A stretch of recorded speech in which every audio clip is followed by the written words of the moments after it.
Hello everyone, welcome back to my channel. My name is Hannah if you're new here, and in today's video I'm going to be doing a series review for the Earthsinger Chronicles by Penelope. Now this is a series that I binge read. I read books 1, 2, and 3 via audiobook, and the 4th book was via ebook. This is a fantasy romance series written by a Black author featuring primarily Black and mixed characters. This series is about two warring countries, Lagrimar and Elsira, that are bisected or divided by a magical barrier called the Mantle. The true father is the evil overlord of Lagrimar, going so far as to steal the magical capabilities of his own citizens to fuel his immortality and remain an evil dictator for the past 500 years. He has his sights set on Elsira and destroying the Mantle to gain access to Elsirans' land and to dominate them. The queen who sleeps, the sleeping goddess of Elsira, sends portents and messages via dreams to her citizens, calling for action with the true father's threats towards the Mantle and prophecies coming to fruition. Book 1 in the series is called Song of Blood and Stone. Book 1 is about two main characters. Jasminda is a mixed race Lagrimari Elsiran woman living quietly and alone on her mother's little goat farm, kind of on the border, and one day she finds a man stumbling across her land who needs her help. Now, Jack was just in a mission in Lagrimar, and he is trying to escape bounty hunters that are after him. Jasminda and Jack team up to escape the bounty hunters as well as fulfill the prophecy set forth by the Queen Who Sleeps. Before I talk further about book 1, I'm going to give some trigger warnings. So the most egregious trigger warnings I want to say are xenophobia, racism. There is an attempted rape on page, but it is thwarted. There is violence in this book as well as a sexual scene on page. It's important to note that Jasminda is mixed race, and she is the vessel for viewing a lot of the racism and xenophobia in this book by the Elsirans.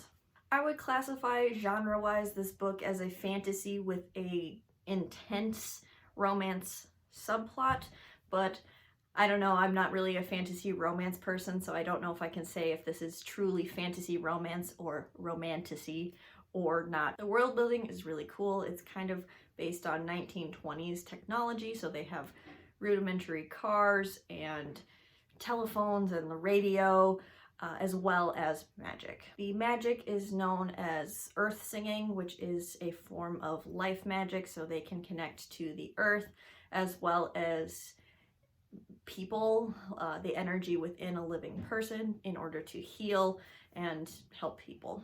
Honestly, I was kind of lukewarm about the world building of this series overall. I like things a little bit more concrete and defined, but I do think the magic is explored and expanded upon in books 2, 3, and 4. I felt like the plot of this book overall was pretty straightforward. However, I did like how the fantasy was a pretty good backdrop for the overall plot as well as the romance in the story. I liked this couple in book 1. They have instant chemistry and an instant attraction, which I really like, and they have a couple of soft and tender scenes together where they're actually getting to know each other as well as going on this adventure. Jasminda and Jack both save each other several times throughout the book, which brings them closer together. Jack does, however, lie a lot to Jasminda, and he does one of my biggest pet peeve things in a romance, which would spoil things to talk about, but he does overall apologize for his lies and his actions, which makes this a little bit better, but it wasn't my absolute favorite romance ever. I liked this couple, I didn't love this couple. I found the writing and the pacing of this book overall very approachable and easy to get through, and had an overall good time with it. There was stakes as well as a steady build to the romance, which I really appreciate. The romance and the plot felt cohesive. And I ended up giving this book a 3.5 out of 5 stars overall, and it did make me want to continue.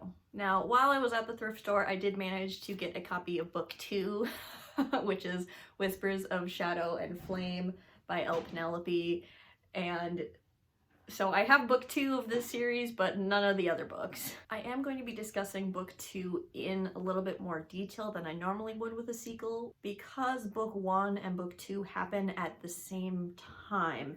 So I don't think I'm spoiling anything talking about the plot and the characters of book 2. This book takes place in Lagrimar at the same time as book 1 and follows Kiara, who is the unwilling assassin to the true father, as she is on a mission to kill a rebel leader in Lagrimar known as the Shadow Fox. Now, of course, we also get the Shadow Fox's point of view, and his name is Darvin. Darvin has been using his magical abilities that haven't been stolen by the true father to help the people of Lagrimar deal with the tyrannical rule of the true father, and the weight of the people's hope lies heavily on his shoulders. However, he may have been betrayed by one of his own rebel leaders. We also follow 2 other points of view, which is a pair of siblings named Ulani and Tano, whose father is assassinated by the poison flame in the opening of this book, as well as another character named Zelly, who is like the maid of an aristocrat in Lagrimar. But the main romance, obviously, here is between Kiara and Darvin. You know exactly what I'm gonna say. I overall enjoyed the plot and the addition and this new couple in general. However, the addition of the more points of view bogged the story down overall. I'm all for an assassin and the assassin's target kind of romance trope. I just don't think it was as fully developed as it could be to get them to go from enemies to lovers. So I enjoyed them as a couple in concept, but the execution and their development just didn't quite work for me. I have very similar feelings about the overall world building, exploration, plot, and writing of book 2. I do think that in book 2, the world building kind of picks up, and there is an increase in that, which I appreciated and enjoyed. So in my opinion, I liked book 1 a little bit better than book 2, but it was still a good time, and I gave this like 3.25 stars. Like, it was still good, and I still wanted to continue, but not as good as book 1. As we get later in the series, I will be more and more vague about the plots and the characters of these individual books. But book 3 is called Cry of Metal and Bone, which is a direct sequel to book 1 and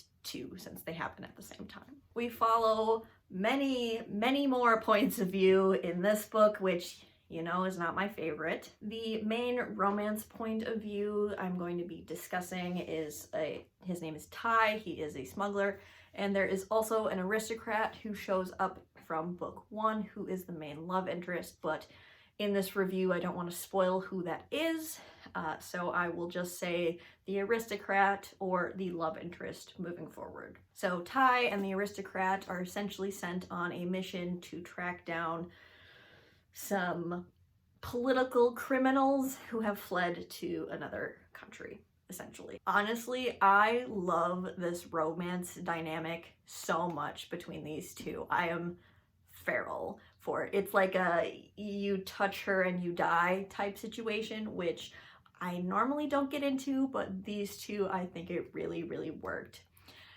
I will say this is probably the weakest book in terms of the romance and the romance development, even though I liked the romance dynamic the best in this book.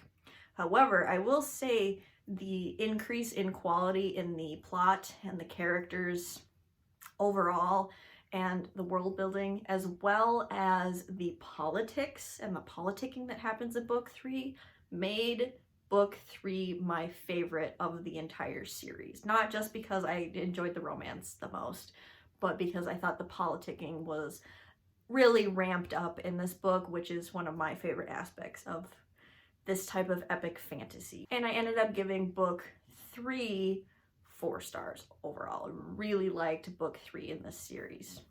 Now, the conclusion to the series, book 4, which is Requiem of Silence, I didn't love as much. Obviously, keeping it very vague. The main romance in this story is very, very tertiary to all of the plot that is getting wrapped up from the previous 3 books. I will say there is a big bad conflict that is introduced into this at the end of book 3 and going into book 4 that I wish was kind of the overarching main plot over all 4 books.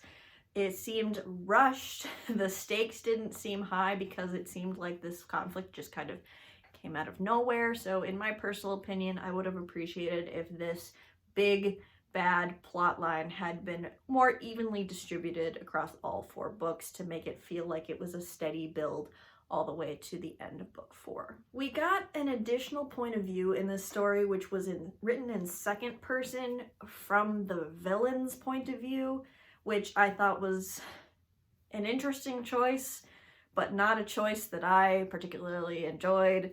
I think having second person point of view can be really interesting if done well and for a good intent and good purpose, but I didn't need to get into the villain's head at all. He was a super unsympathetic character, and we already knew all of his motivations from previous books, so it didn't really make sense why we were getting his point of view as well.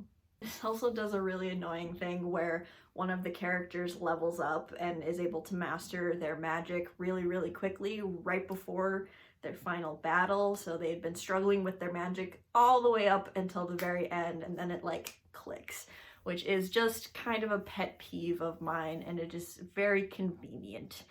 And it doesn't feel natural to the character or the plot. What I will say about this ending of the whole series, without spoiling things, it's very neat and tidy and a little sickly sweet, if you know what I mean. Like, everything kind of has a happy ending and things get wrapped up in a little bow that feels unearned. Overall, I thought this was just an okay concluding novel to a series, but I think as a series overall, I enjoyed the story quite a bit. So while I gave book 4 like 3 stars, probably the lowest of the quartet, I think this series overall is a lot of fun, and I'd probably rate this as a series like 3.5 stars on average. If you are a fan of young adult books, I think this is a great bridge book to adult. I would classify this as an adult series with the sexual content. The characters are like 20, 19, 20, so right on that bridge point between young adult and adult. But I do think this is primarily an adult work, but I think if you're a young adult reader, you would enjoy this series, and vice versa. I had a really fun time reading this series. The characters were a lot of fun. It was nice to kind of dip my toes into romantasy. That is a genre or a subgenre of fantasy that I haven't really explored yet, and this felt like just like, you know, sinking my teeth just a little bit into this genre, hopefully to explore more later. Have you read the Earthsinger Chronicles? I would love to know if you have, or if you're interested in this series. I had a lot of fun reading it. Is it one of my favorite series of all time? I don't think so, but I really appreciated it and appreciated my time reading it. Thank you so much for watching, and I will see you in another video of mine very soon. Bye.